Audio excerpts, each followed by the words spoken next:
አሁን ያለፈውን አሳፋሪ ተግባሬንና የነፍሴን ስጋዊ ርኩሰት ማስታወስ እፈልጋለሁ።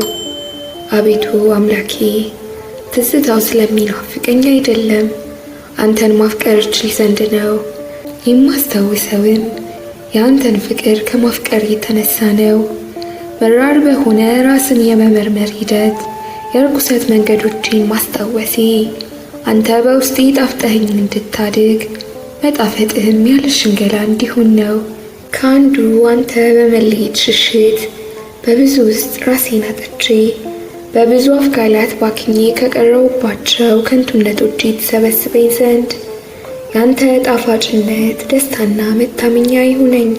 ለወጣትነት እንደደረስኩ በዓለማዊ ነገሮች ለመርካት ተጣጥሬያለሁ።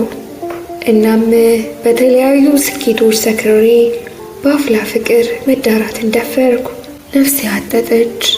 ራሴን ባስደስትም የሰዎች ሙገሳ ቢያጓጓኝም በአንተ ፊት ግን ረከስኩ።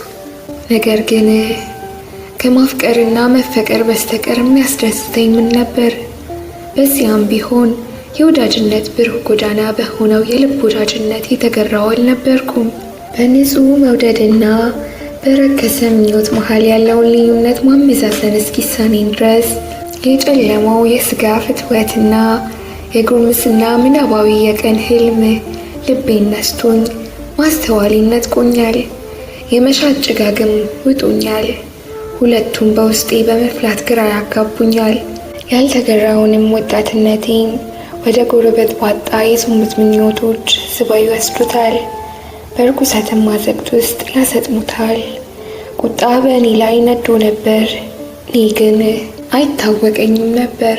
የነፍሴ ኩራት ቅጣት በሆነው ስጋ ለባሽነቴ ሲያናውዘኝ መስማት ተስኖኝ እጅግም ካንተ ራኩኝ። አንተም ታገስከኝ።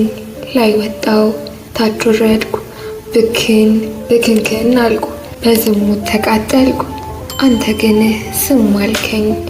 ኦ አንተ ታጋሽ ደስታ፣ ዝምም ብለህ ብትጠብቀኝ አሁንም እጅግ እየራኩ የተራቆተን ክፉ የሰቆቃ ሜዳ በቆሰለ ኩራትና በረፍት የለሽ ድካም ጋለብኩት። ይህንን ስርዓት አልበኝነቴን ለማራቅ አንድ አጋር ባገኘ ኖሮና ዙሪያዬን የከበበኝን አላፊ ውበት ለጥቅሜ ባውለው ኖሮ የወጣትነት አፍላ ጉልበቴ በጋብቻ ወደብ በረጋ ነበር። በተሰበሰብኩና በማፈራቸው ልጆቼም በረካው። ሕግህም እንዳኖረው ሸክማቸውን ከጣፋጭነታቸው ጋር ባስተሳሰርኩ። አቤቱ ጌታዬ፣ አንተ ከሞታችን ሕይወትን ማስገኘት የምትችል ሩሩህና እጆች ከገነት የማይበቅለውን እሾህ አሜከላችንን ማራገፍ አይሳናቸውም። እኛ ካንተ ብንርቅም ያንተ ሁሉን ቻይነት ከኛ አይርቅም። በሌላ በኩል በእውነቱ ከሰማያት ለመጣው እንዲህ ለሚል ድምፅ ጆሮዬን መስጠት ችዬ ነበር። እንዲህ በሚያደርጉት በስጋቸው ላይ መከራ ይመጣባቸዋል። ነገር ግን እኔ ራራሁልህ። እንዲሁም ከሴት ጋር ግንኙነት አለመፈጸም ለሰው ልጅ መልካም ነው። ደግሞም ያላገባ ጌታን እንዴት ደስ እንደሚያሰኝ የጌታን ነገር ያስባል። ያገባ ግን ሚስቱን እንዴት ደስ እንደሚያሰኛት ያለምን ነገር ያስባል። እነዚህን ቃሎች በትኩረት መከተል ነበረብኝ። እናም ለንጽህና በመሰጠት ስለ መንግሥተ ሰማያት ስል በታላቅ ናፍቆት አንተ እቅፍ ውስጥ ለመግባት ደስታ መጠበቅ ይገባኝ ነበር።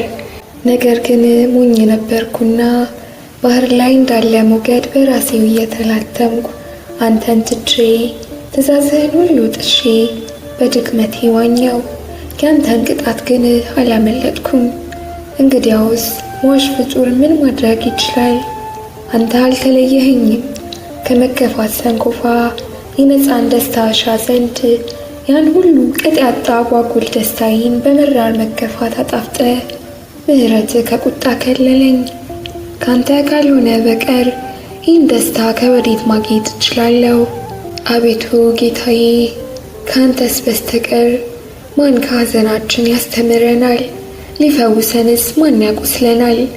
ካንተ ተለይተን እንዳንቀርስ ማን ገሎ ያነሳናል?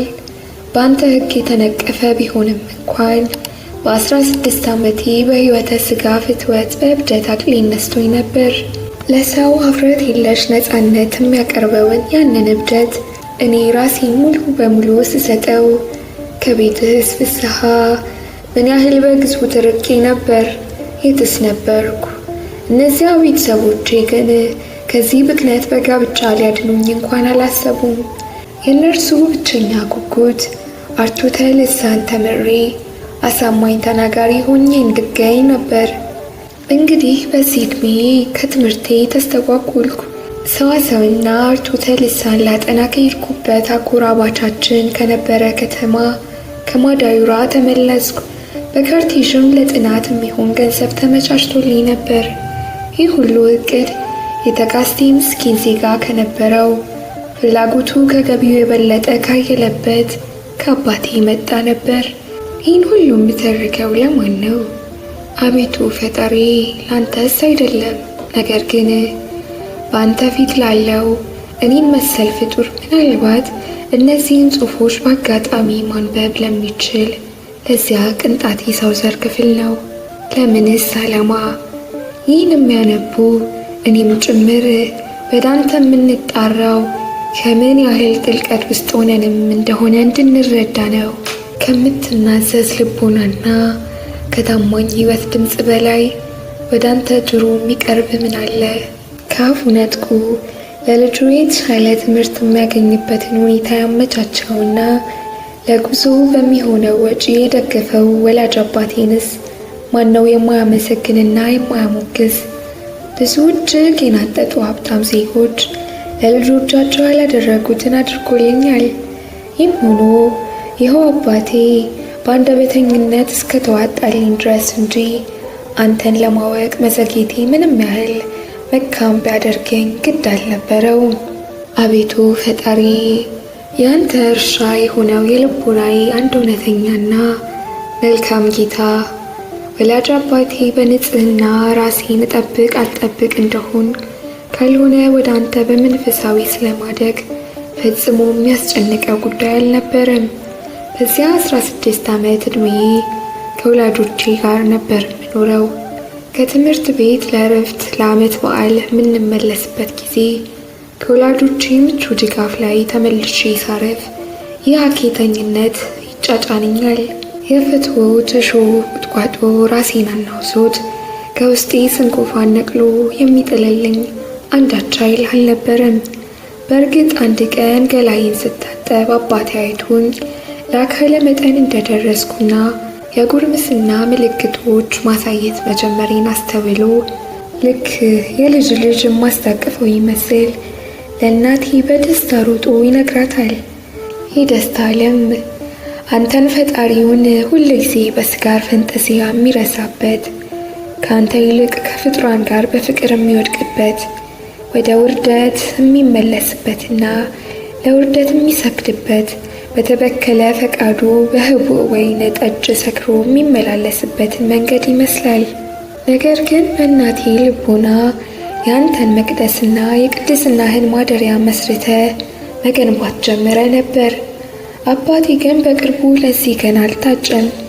ስለዚህ እናቴ በቅዱስ ፍርሃትና በርደት ተያዘች።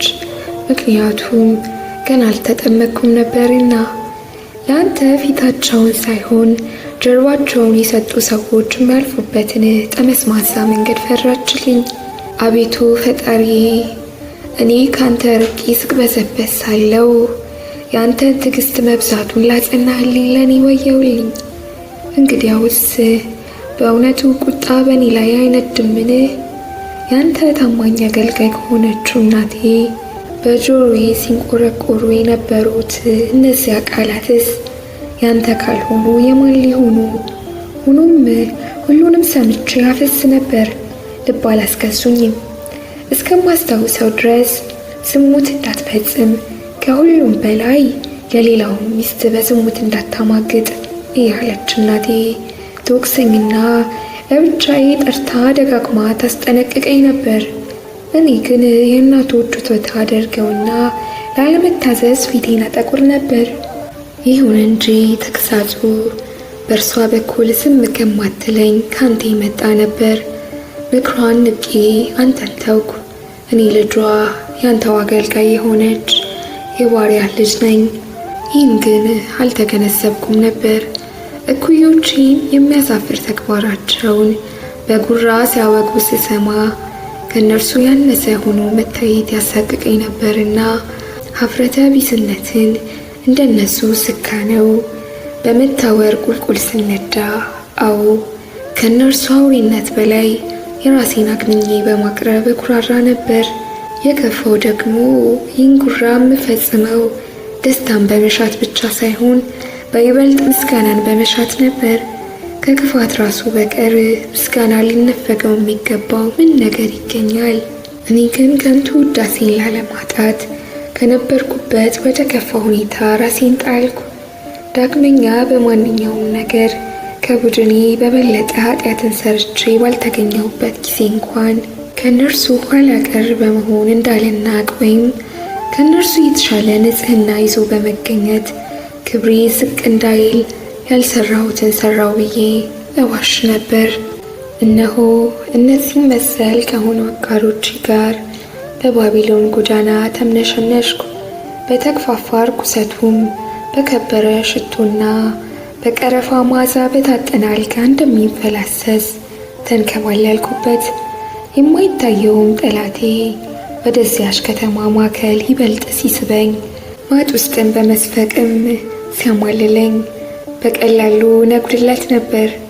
እናቴ ከባቢሎን ማዕከል ሸሽታ ወደ ወሰኑ ዳርቻ እያሰገመች ቢሆንም መውጫው ላይ ደርሳለች። ንጽሕናዬ እንድጠብቅ ስትመክረኝ ቀስ በቀስ ውስጣዊ ስሜቴ አሁንም ቢሆን አውዳሚ እንደሆነና ለወደፊቱም አደጋ እንደሆነ ታውቅ ነበር። በቅርቡ ቀን ባይቆረጥለትም ስለ እኔ በትዳር ሕይወት አደብ እንድገዛ ባሏ የነገራትን በልቧ ታኑረው እንጂ ያ እንደማያስረኝ ታውቅ ነበር። ነገር ግን ለእርሱ ጆሮዋን አልሰጠችም። ምክንያቱም የማገባት ሚስት ለተስፋዬ እንቅፋትና ሸክም እንዳትሆንብኝ ትፈራ ነበር። ለእኔ ዓለም እናቴ በአንተ የጣለችው ተስፋ ይህ አልነበረም። ነገር ግን ሁለቱም ወላጆቼ እንዲይዝ የሚጓጉለትን የትምህርት ተስፋ አባቴ ብዙም አልገፋበትም። አንተንም ስለማያስታውስ ለእኔ ከዚህ የተሻለ ሀሳብ አልነበረውም። እናቴ ደግሞ መደበኛ የነበረው የትምህርት አካሄዴ ወደ አንተ የምመለስበትን ጊዜ በማርዘም እንቅፋት እንዳይሆነኝ ብቻ ሳይሆን የበለጠ እንዳያርቀኝ ስጋት ነበራት። እስከማውቀው ድረስ የወላጆች አቋም ይህን ያህል መገመት እችላለሁ። በዚህ ሁሉ መሃል በእረፍት ጊዜያት ጥብቅ ለነበረው ስነ ስርዓት መገዛቱ ሲላላኝ ራስን ለመግዛት ሳልጨነቅ ያለምንም ገደብ ባገኘሁት ሁሉ ስጽናና ነበር። ይህ ሁሉ ታዲያ አቤቱ አምላኬ ያንተ ብሩህ እውነት ከእይታዬ የሰወረ ደመና ነበር። መተላለፌም ተደማምሮ እንደ ዓይን ሙራ ጋረደኝ።